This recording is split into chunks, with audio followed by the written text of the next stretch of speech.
The Biblical Roots of Paganism, a turn from creator to creation, featuring Nimrod, Semiramis, and Tammuz.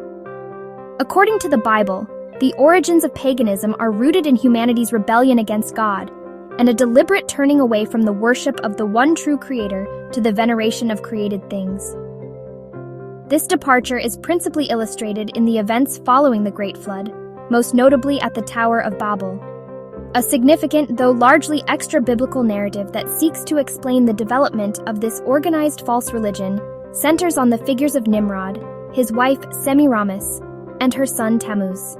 The rebellion of Nimrod and the Tower of Babel. The Bible introduces Nimrod in the book of Genesis as a powerful and influential figure who established a kingdom in the land of Shinar, which included the city of Babel. Genesis 10:8-10 states, Cush fathered Nimrod. He was the first on earth to be a mighty man. He was a mighty hunter before the Lord. Therefore it is said, like Nimrod, a mighty hunter before the Lord. The beginning of his kingdom was Babel, Erech, Akkad, and Calneh, in the land of Shinar. The phrase before the Lord is often interpreted by scholars as meaning in opposition to the Lord. Nimrod is traditionally considered the leader behind the construction of the Tower of Babel, a monumental act of rebellion against God.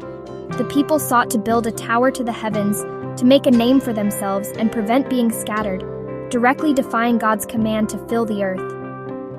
This unified rebellion at Babel is seen as the genesis of organized idolatry. God's judgment was to confuse their languages and scatter the people, an event that led to the formation of different nations, each carrying with them elements of this original false worship. This unified rebellion at Babel is seen as the genesis of organized idolatry. The story of Semiramis and Tammuz, the mother and child cult. While the detailed story of Semiramis and Tammuz is not explicitly found in the Bible, it has been pieced together from various ancient and extra-biblical sources and is used by many theologians to understand the pagan systems that later seduced Israel. Semiramis is not mentioned by name in Scripture. According to this tradition, Semiramis was the wife of Nimrod. After Nimrod's untimely death, she sought to retain power. She propagated the belief that Nimrod had ascended to the heavens and become a god, specifically the sun god. The legend continues that Semiramis later gave birth to a son named Tammuz. She claimed that this was a miraculous conception, that Tammuz was the reincarnation of Nimrod, conceived by the rays of the sun. This established the first mother-child cult, a counterfeit trinity, where Semiramis was worshipped as a goddess, the queen of heaven, and Tammuz as the divine son. This narrative of a deified mother and a miraculously conceived son who dies and is resurrected became a foundational myth that spread throughout the world after the scattering from Babel. The names changed in different cultures, but the core elements remained. In Egypt, they were worshipped as Isis and her son Horus. In Phoenicia, they were known as Ashtoreth and Baal. In Greece, they became Aphrodite and Eros. In Rome, they were Venus and Cupid. Biblical condemnation of Tammuz worship. While the full story is extra-biblical, the Bible provides a crucial link to this pagan system in the book of Ezekiel. Ezekiel 8:14 records, Then he brought me to the entrance of the north gate of the house of the Lord, and behold, there were women sitting there, weeping for Tammuz. This verse demonstrates that the worship of this Mesopotamian deity, linked to the Nimrod and Semiramis legend, had infiltrated the heart of Israelite society, provoking God's anger. The weeping for Tammuz was part of an ancient ritual mourning his death, with the belief that he would later be resurrected, a pagan parallel to the death and resurrection of the promised Messiah. This and other forms of pagan worship, such as sun worship, are presented in the Bible as a profound betrayal of Israel's covenant with God.